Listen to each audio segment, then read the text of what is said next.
નમસ્કાર વિદ્યાર્થી મિત્રો, તો આપણે ગયા લેક્ચરમાં ઉદાહરણ 8 જોયું હતું. તો હવે જોઈશું આપણે સ્વાધ્યાય 14.3.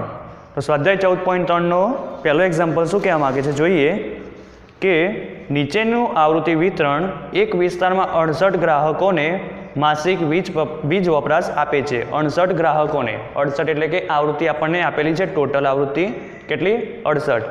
તો આ માહિતીનો મધ્યક અને બહુલક શોધો અને તેમને સરખાવો. તો અહીં આપણને આ પ્રકારનું કોષ્ટક આપેલું છે. તો અહીંયા આપણે ખાલી અત્યારે મધ્યસ્થ શોધીશું. મધ્યક અને બહુલક તમારે હોમવર્કમાં કરવાનું રહેશે. તો અહીં જોઈએ આપણે વર્ગો આપેલા છે, ગ્રાહકોની સંખ્યા આપેલી છે. તો સૌપ્રથમ આપણે શું કરીશું, અહીં આપણે વર્ગો જ આપેલા જ છે એટલે આપણે એને કંઈ ફેરવવાની જરૂર પડે નહીં. જો થી ઓછી પ્રકારનું કે થી વધારે પ્રકારનું કંઈ માહિતી આપી હોય તો એને આપણે વર્ગોમાં ફેરવવા પડે. તો અહીં શું આપેલું છે, અહીંયા ગ્રાહકોની સંખ્યા. તો આને શું કહેવાશે, આવૃત્તિ કહેવાશે કે સંચય આવૃત્તિ? કઈ રીતે તમે નક્કી કરશો? તો મેં તમને અગાઉ લેક્ચરમાં કહ્યું હતું કે અહીં આપણને ટોટલ કેટલા આપ્યા છે, 68 ગ્રાહકો, એટલે કે 68 આવૃત્તિ આપેલી છે ટોટલ, બરાબર છે. તો અહીંયા 68 આવૃત્તિ આપેલી હોય ટોટલ, તો સંચય આવૃત્તિમાં જે છેલ્લી સંખ્યા હોય ત્યાં ટોટલ આવૃત્તિ એટલે કે 68 હોવા જોઈએ, પણ અહીંયા 4 છે એટલે આના પરથી નક્કી કરી શકાય કે આ સંચય આવૃત્તિ નથી. આ શું છે, આપણી આવૃત્તિ એકલી છે. પછી બીજું કે સંચય આવૃત્તિ હોય તો એની જે સંખ્યાઓ આપેલી હોય એ ક્રમશઃ વધતી હોય. તો અહીંયા તમે જુઓ વધે છે પછી ઘટે છે, એટલે એના ઉપરથી પણ કહી શકાય કે આ આવૃત્તિ છે, સંચય આવૃત્તિ નથી. તો આપણે શું શોધવું પડશે હવે, સંચય આવૃત્તિ શોધવી પડશે ને. તો સંચય આવૃત્તિ શોધીએ આપણે.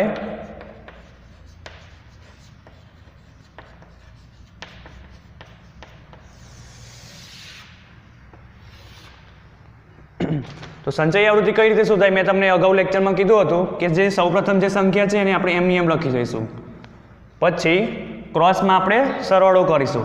4 ને 5 9, 9 ને 13 તો કેટલા થશે 22, 22 ને 20 એટલે કેટલા થશે 42, 42 ને 14 તો કેટલા થશે 56, 56 ને 8 કેટલા થશે 64, 64 ને 4 કેટલા થશે 68.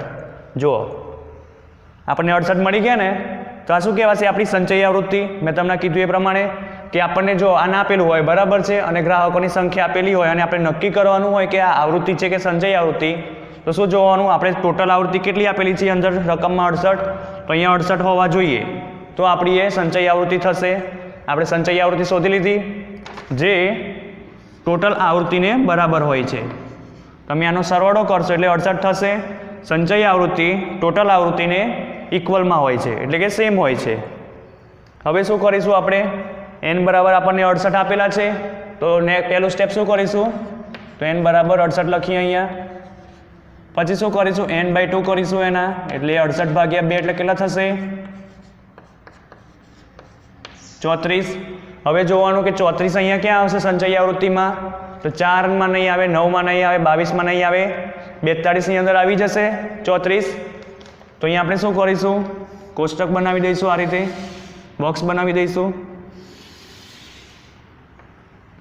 હવે એના ઉપરથી આપણને મધ્યસ્થ વર્ગ મળી જાય. તો મધ્યસ્થ વર્ગ કેટલો થશે આપણો 125 થી 145 નો.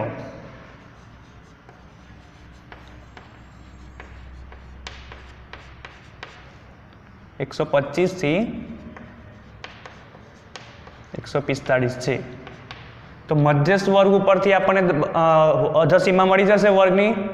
તો મધ્યસ્થ વર્ગની અધસીમા એટલે કે એને આપણે એલ વડે નામ આપીશું. કેટલી છે અહીંયા 125, તો લખીએ અહીંયા 125. પછી શું જોઈએ છે આપણે, આવૃત્તિ એફ જોઈએ છે, પછી સંચય આવૃત્તિ CF જોઈએ છે, પછી શું જોઈએ છે, વર્ગ લંબાઈ h. તો એફ કઈ રીતે મેળવીશું, તો મધ્યસ્થ વર્ગની આવૃત્તિ કેટલી છે 20, તો અહીંયા લખીએ 20. પછી છે CF એટલે કે સંચય આવૃત્તિ, એટલે કે મધ્યસ્થ વર્ગના આ જે વર્ગ આપેલો હોય એના આગળના વર્ગની સંચય આવૃત્તિ. મધ્યસ્થ વર્ગના આગળના વર્ગની સંચય આવૃત્તિ એટલે કેટલી છે 22 છે, તો આગળના વર્ગની સંચય આવૃત્તિ કેટલી 22, તો અહીંયા લખીએ 22. પછી છે h વર્ગ લંબાઈ. વર્ગ લંબાઈ એટલે કે કેટલી 125 થી 145, તો 145 માંથી 125 બાદ કરો તો કેટલા થાય છે 20 થાય છે. તો આપણી વર્ગ લંબાઈ કેટલી 20. આપણે જે સૂત્રમાં કિંમત મૂકવાની છે આપણને મળી ગઈ, તો અહીંયા મૂકીએ કિંમત સૂત્રમાં, તો શું થશે મધ્યસ્થ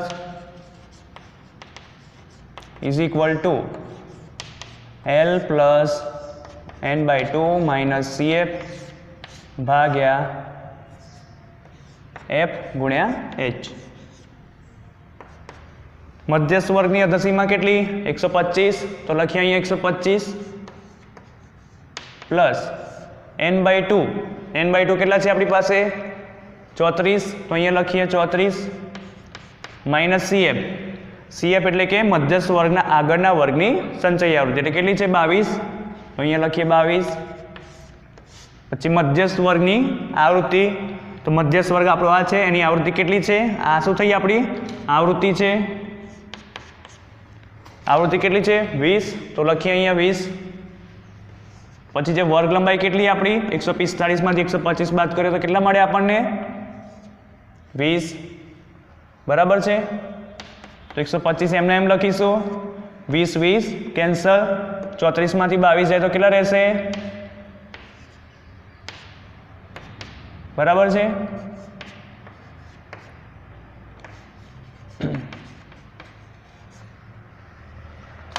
આ તમારે ખાસ લખવાનું રહેશે એકમ.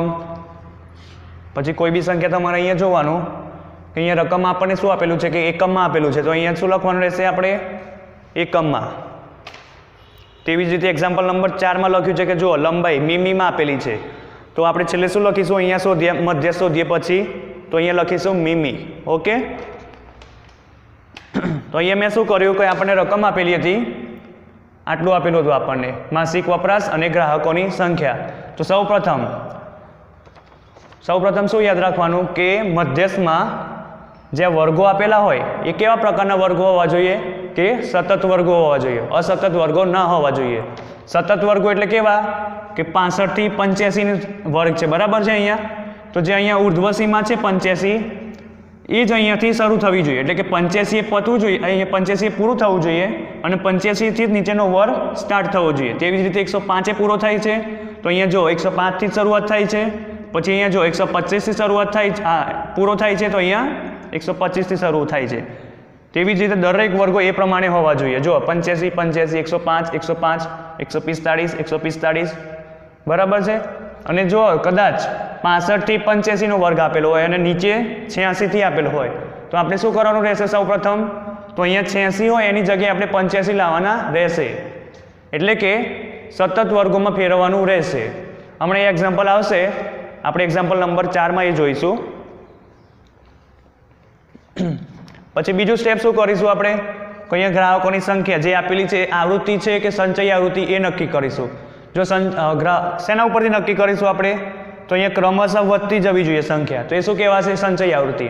પછી બીજા સ્ટેપમાં શું જોવાનું રહેશે તમારે કે જે તમને રકમમાં ટોટલ જે સંખ્યા આપેલી છે, અહીંયા આપણને આપેલી છે કે 68 ગ્રાહકો, ટોટલ 68 ગ્રાહકો આપેલા છે, તો સંચયી આવૃત્તિમાં હંમેશા જે છેલ્લી સંખ્યા હોય ત્યાં આપણી ટોટલ સંખ્યા લખેલી હોવી જોઈએ, એટલે કે અહીંયા 68 લખેલા હોવા જોઈએ, પણ અહીંયા 68 લખેલા નથી, તો આપણી શું થશે આવૃત્તિ થશે, સંચયી આવૃત્તિ થશે નહીં. પછી શું કરવાનું રહેશે બીજું સ્ટેપ કે આપણે હવે સંચયી આવૃત્તિ શોધવી પડશે, કારણ કે આપણને આપેલી નથી. તો સંચયી આવૃત્તિ શોધી મેં, તો સંચયી આવૃત્તિ કઈ રીતે શોધવાની, જે પહેલી સંખ્યા હોય એમની એમ લખી દેવાની. પછી શું કરવાનું કે ક્રોસમાં આપણે સરવાળો કરવાનો, 4 + 5 9, 9 + 13 22 એવી રીતે, બરાબર છે. તો જો છેલ્લે તમને સંચયી આવૃત્તિમાં 68 મળી ગયા, તેવી રીતે સંચયી આવૃત્તિ શોધવાની. પછી શું કરીશું આપણે બીજું સ્ટેપ કે હવે n માટે જોઈશું. n બરાબર આપણને 68 આપેલા છે ટોટલ આવૃત્તિ, તો અહીંયા n બરાબર 68 લખીશું. હવે n/2 કરીશું એટલે 68 ભાગ્યા 2 એટલે કે કેટલા થશે 34. n/2 કેમ કરીએ છીએ, કારણ કે આપણી રકમમાં n/2 આપેલું છે, તો n/2 કરીએ એટલે કેટલા મળ્યા 34. તો અહીંયા આપણે શું કરીશું, જે 34 જોઈશું આપણે સંચયી આવૃત્તિમાં કે 34 ક્યાં આવી શકે, તો 4 ની અંદર નહીં, 9 ની અંદર નહીં, 22 ની અંદર નહીં, પણ 42 ની અંદર 34 આવી શકે. એટલા માટે મેં અહીંયા બોક્સ બનાવી દીધું આ રીતે, જેથી આપણને ખબર પડે કે આપણો મધ્યસ્થ વર્ગ કયો છે 125 થી 145 નો. તો 125 થી 145 નો આપણો મધ્યસ્થ વર્ગ થયો. હવે મધ્યસ્થ વર્ગની અધસીમા મેળવી લઈશું, એટલે કે 125. પછી f મધ્યસ્થ વર્ગની આવૃત્તિ કેટલી છે અહીંયા 20, અને CF એટલે કે મધ્યસ્થ વર્ગના આગળના વર્ગની સંચયી આવૃત્તિ. તો આગળના વર્ગની સંચયી આવૃત્તિ કેટલી છે? 22. તો અહીંયા મેં લખી CF બરાબર 22. પછી આપણે શોધવાની છે કે વર્ગ લંબાઈ. મધ્યસ્થ વર્ગની વર્ગ લંબાઈ એટલે કઈ રીતે શોધીશું આપણે? 145 માંથી 125 બાદ કરીએ તો કેટલા મળે આપણને? 20. બરાબર છે. તો H બરાબર 20 મળી ગયા. હવે આ બધી જ કિંમત મેં સૂત્રમાં મૂકી દીધી. તો અહીંયા આપણો એક્ઝામ્પલ પૂરો થાય છે. અને આ ખાસ ભૂલતા નહીં, રકમમાં તમને જે આપેલું હોય એ જ તમારે અહીંયા છેલ્લે લખવાનું રહેશે. બરાબર છે. હવે જોઈએ, તમારે હોમવર્કમાં મધ્યક અને બહુલક શોધવાનો રહેશે આ એક્ઝામ્પલનો. પછી છે example number 2. Example number 2 same ઉદાહરણ 8ની જેમ જ ગણવાનો છે. એ જ રીત છે જે તમારે એ પણ હોમવર્કમાં કરવાનો રહેશે. અને એક્ઝામ્પલ નંબર 3 તો મેં તમને અગાઉના લેક્ચરમાં ગણાવ્યો હતો. તો હવે જોઈએ એક્ઝામ્પલ નંબર 4.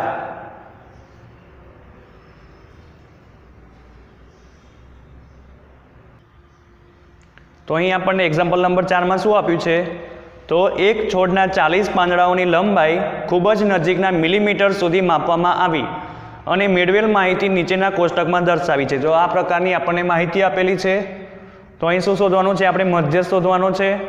તો અહીં સૌપ્રથમ આપણે શું જોઈશું કે આપણને જે વર્ગો આપેલા છે એ સતત છે કે અસતત? તો આપણા વર્ગો સતત હોવા જોઈએ, પછી જ એક્ઝામ્પલ ગણાય. કારણ કે આપણને જે મધ્યસ્થનું સૂત્ર આપેલું છે એ માત્ર સતત વર્ગો માટે છે, અસતત વર્ગો માટે છે નહીં. બરાબર છે. તો અહીંયા આપણે સૌપ્રથમ શું કરીશું કે આ વર્ગોને આપણે સતત વર્ગોમાં ફેરવીશું. તો અસતત કઈ રીતે કહેવાય? તો તમે અહીંયા જોશો, મેં હમણાં તમને આગળના એક્ઝામ્પલમાં શીખવાડ્યું. તો 126 છે અહીંયા. તો અહીંયા શરૂઆત ક્યાંથી થાય છે? 127થી થાય છે. અહીંયા જો 135 છે તો અહીંયા શરૂઆત ક્યાંથી થાય છે? 136થી. તો આ કેવા વર્ગો કહેવાશે? અસતત વર્ગો. સતત વર્ગોમાં કેવું? 126 પૂરી થતી હોય તો અહીંયા પણ 126 શરૂ થતી હોય, અહીંયા 144 પૂરી થતી હોય તો અહીંયા 144 શરૂ થતી હોવી જોઈએ.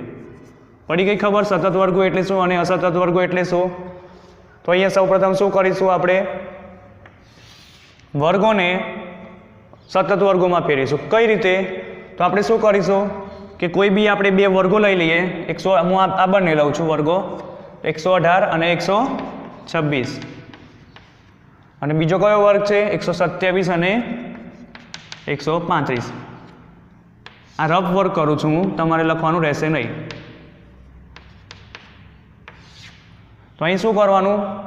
તો અહીંયા આપણે જે પહેલો વર્ગ છે એની આપણે શું લઈશું? અધસીમા લઈશું, સોરી ઉર્ધ્વસીમા લઈશું. કેટલી છે? 126. પછી શું કરીશું? જે નીચેનો વર્ગ છે એની આપણે શું કરીશું? અધસીમા લઈશું. કેટલી છે? 127. હવે શું કરીશું? આપણે મોટામાંથી નાનું બાદ કરી દઈશું. એટલે કેટલા મળશે આપણને? 127 માઇનસ 126 એટલે કેટલા મળશે? 1. 1 મળ્યા. જે અહીં આપણને મળી સંખ્યા એને આપણે અડધી કરી દઈશું. અડધી કરીશું એટલે આપણને કેટલી મળશે? 1/2 એટલે કેટલા થશે? 0.5. જો આપણને અસતત વર્ગો આપેલા હોય તો આ તમારે યાદ રાખવાનું કે આપણે શું કરવાનું. તો અહીં શું કરીશું આપણે કે વર્ગની અહીંયા ઉર્ધ્વસીમા લઈશું અને અહીંયા આ વર્ગની અધસીમા લઈશું. પછી શું કરીશું? અધસીમામાંથી ઉર્ધ્વસીમા બાદ કરી દઈશું. એટલે 127 માઇનસ 126 બરાબર કેટલા થશે? 1. અને આપણને જે જવાબ મળે એને આપણે 2 વડે ભાગી દઈશું એટલે કે એના અડધા કરી દઈશું. એટલે કેટલા મળ્યા? 0.5. આ 0.5નું શું કરીશું? હવે ધ્યાન રાખો ખાસ. આવો એક્ઝામ્પલ ખાસ કરીને પૂછાતો હોય છે, ખાસ ધ્યાન આપજો અહીંયા. તો અહીંયા આપણને કેટલા મળ્યા? 0.5. તો 0.5 મળે એને શું કરીશું આપણે? અહીંયા જે ઉર્ધ્વસીમા અધસીમાઓ આપેલી છે આપણને એમાં આપણે શું કરીશું? 0.5 બાદ કરીશું. દરેક અધસીમામાંથી 0.5 બાદ કરીશું અને અહીંયા જે ઉર્ધ્વસીમા આપેલી છે એમાં 0.5 એડ કરીશું. બરાબર છે. તો લખીએ અહીંયા લંબાઈ મીમીમાં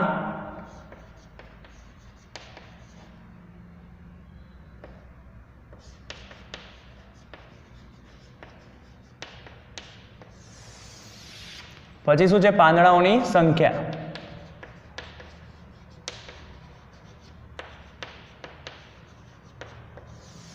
તે આપણી આવૃત્તિ છે કે સંચયી આવૃત્તિ એ આપણે જોઈએ. હવે પહેલાં અહીંયા વર્ગ લંબાઈ લખી દઈએ. તો અહીંયા શું કરવાનું છે આપણે કે જે અધસીમા આપેલી હોય એમાં આપણે 0.5 એડ કરીશું એટલે કે પ્લસ કરીશું. 118 પ્લસ 0. જે અધસીમા આપેલી છે એમાંથી આપણે 0.5 બાદ કરીશું અને ઉર્ધ્વ સીમા જે આપણને આપેલી છે એમાં 0.5 પ્લસ કરીશું. ઓકે, તો 118માં 0.5 શું કરીશું આપણે બાદ કરીશું એટલે કેટલા થશે 118 માઇનસ 0.5 કરશો એટલે કેટલા મળશે 117.5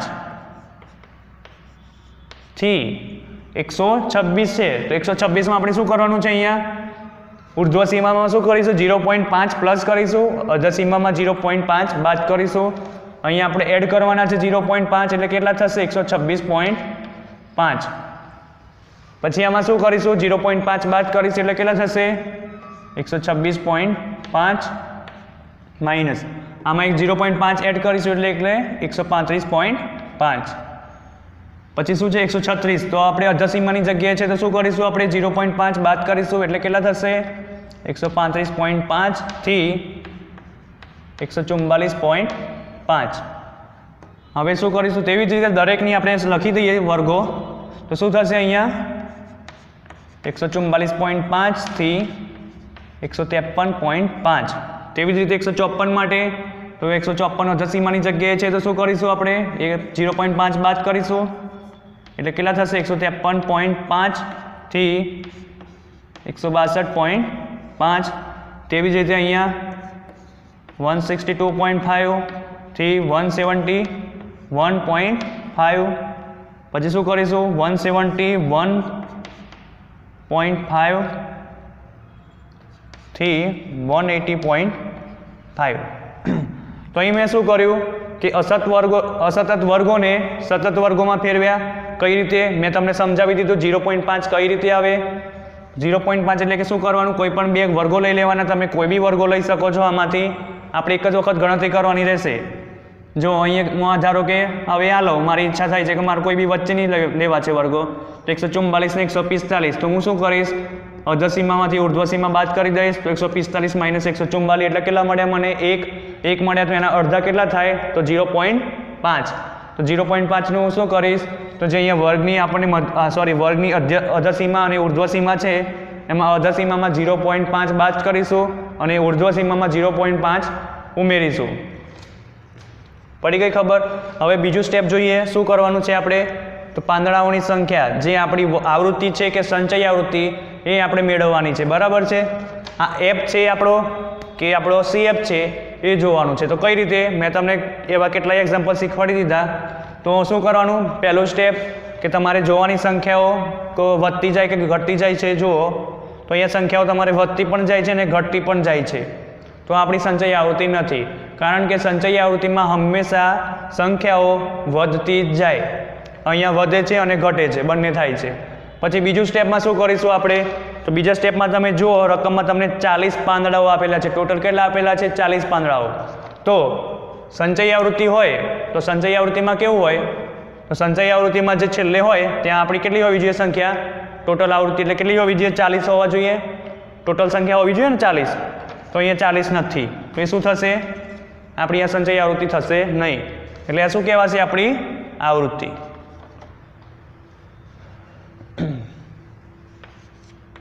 તો આપણે શોધવાનું શું રહેશે હવે, સંચય આવૃત્તિ શોધવાની રહેશે ને.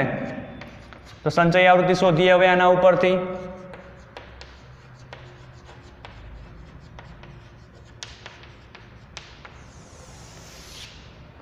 તો સંચય આવૃત્તિ કઈ રીતે શોધાય ખબર છે તમને. સૌ પ્રથમ જે સંખ્યા હોય પહેલી અહીંયા લખી દઈશું 3, પછી ક્રોસમાં સરવાળો કરીશું એટલે 5 ને 3 8, 9 ને 8 17, 17 ને 12 કેટલા 29, 29 ને 5 કેટલા 34, 34 ને 4 38, 38 ને 2 40. જો તમને 40 પાંદડાઓની સંખ્યા મળી ગઈ ટોટલ. સંચય આવૃત્તિ થઈ ગઈ આપણી. જો એ સંચય આવૃત્તિમાં કેવું થાય છે ક્રમશઃ વધતી જાય છે. હવે શું કરીશું આપણે, n બરાબર કેટલા આપેલા છે 40, n/2 કેટલા થશે 20. તો 20 ક્યાં આવશે અહીંયા જોવાનું, 3માં નહીં આવે, 8માં નહીં આવે, 17માં નહીં આવે, 29માં આવી જશે. તો આપણું શું થશે કોષ્ટક, આ બોક્સ થશે આપણું. તો આપણો મધ્યસ્થ વર્ગ કયો થયો 144.5 થી 153.5.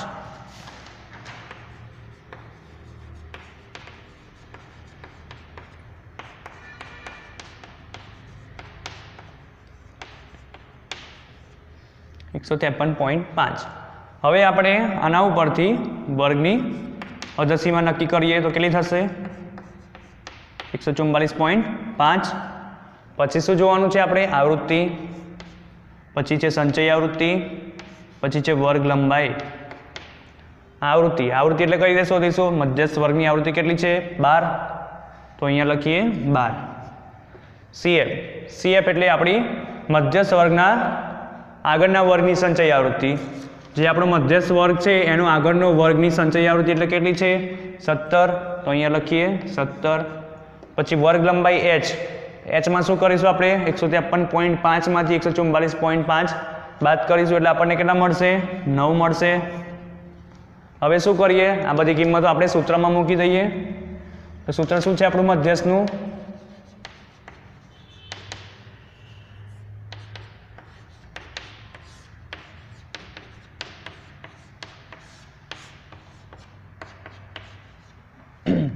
બરાબર છે?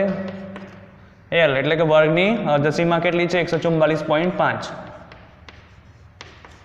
n/2 એટલે કેટલા છે? 20. માઇનસ CF એટલે કેટલા છે? 17. આવૃત્તિ કેટલી છે? F = 12 ગુણ્યા H વર્ગ લંબાઈ કેટલી? 9. 20 માંથી 17 જાય તો કેટલા રહેશે? 3. 3 ગુણ્યા 9 એટલે કેટલા થશે? 27 ભાગ્યા 12 144.5. 27 ભાગ્યા 12 કરશો એટલે તમને મળશે 2.25. હવે આમનો સરવાળો કરીએ તો આપણને મળશે 146.75. અને અહીંયા ખાસ લખવાનું મિલીમીટર. મિલીમીટરમાં આપેલું હતું તો મિલીમીટર મેં લખ્યા. તો અહીં મેં શું કર્યું? તો અહીંયા રકમમાં મને આટલું આપેલું હતું. તો સૌપ્રથમ આપણે જોઈશું કે વર્ગો કેવા છે, સતત છે કે અસતત. તો અહીંયા જોયું મેં તો વર્ગો કેવા આપેલા છે? આપણને અસતત વર્ગો આપેલા છે. કારણ કે જે અહીંયા સંખ્યા પૂરી થાય છે એ સંખ્યાની અહીંયાથી શરૂઆત થતી નથી. દરેકમાં એવું થાય છે. બરાબર છે? તો અહીંયા સૌપ્રથમ શું કરીશું? વર્ગોને સતત વર્ગોમાં ફેરવીશું. યાદ રાખવાનું કે મધ્યસ્થનું એક્ઝામ્પલ હોય તો સૌપ્રથમ આપણે શું કરીશું? વર્ગોને આપણે સતત વર્ગોમાં ફેરવીશું. ખાલી મધ્યસ્થમાં જ આવું થાય છે, ધ્યાન રાખજો ખાસ, નહીં તો જવાબ તમારો નહીં આવે. ઓકે, તો હવે શું કરીશું? અહીંયા જે આપણને સંખ્યાઓ આપેલી છે આપણે જોઈશું કે આ આવૃત્તિ છે કે સંચય આવૃત્તિ. તો સંચય આવૃત્તિ નક્કી કરવાના કયા છે? 2 સ્ટેપ છે. પહેલું સ્ટેપ કે સંખ્યા અહીંયા વધતી હોવી જોઈએ. સંખ્યા અહીંયા વધતી નથી એટલે આ આપણી સંચય આવૃત્તિ નથી. પછી બીજો સ્ટેપ, સંચય આવૃત્તિમાં હંમેશા અહીંયા ટોટલ સંખ્યા આપેલી હોય. અહીંયા આપણી ટોટલ સંખ્યા કેટલી છે? 40. પણ અહીંયા ટોટલ સંખ્યા આપણને 40 અહીંયા આપેલી નથી. તો આ આપણી આવૃત્તિ થશે, સંચય આવૃત્તિ થશે નહીં. હવે શું કર્યું? અહીંયા મેં 0.5 અધસીમામાં બાદ કર્યા અને ઉર્ધ્વસીમામાં 0.5 ઉમેર્યા. બરાબર છે? પછી એ રીતે મેં વર્ગો લખ્યા.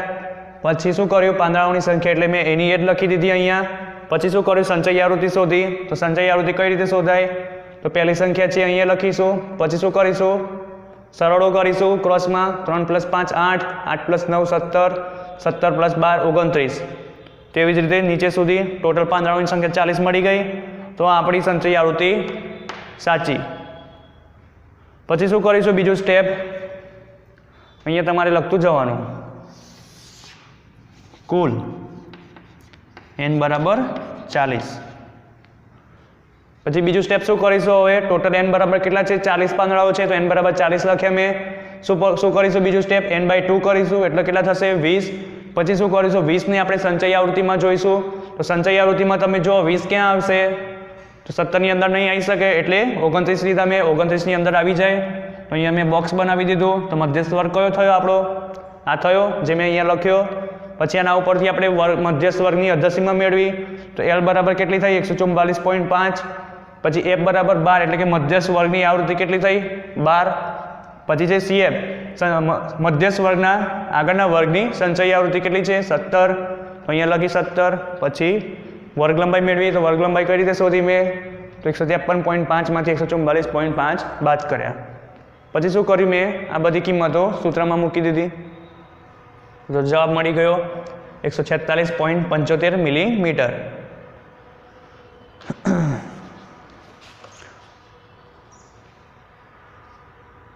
તમને હોમવર્કમાં આ વખતે વધારે એક્ઝામ્પલ આપું છું કારણ કે આપણે આ બધા ગણાવી દીધા છે એક્ઝામ્પલ. તો એક્ઝામ્પલ નંબર 2, એક્ઝામ્પલ નંબર 5, 6 અને 7 ટોટલ કેટલા છે એક્ઝામ્પલ? 4 એક્ઝામ્પલ તમારે હોમવર્કમાં કરવાના રહેશે. ઓકે, તો અહીં સુધી રાખીએ આપણે અને અહીંયા આપણું ચેપ્ટર પૂરું થાય છે.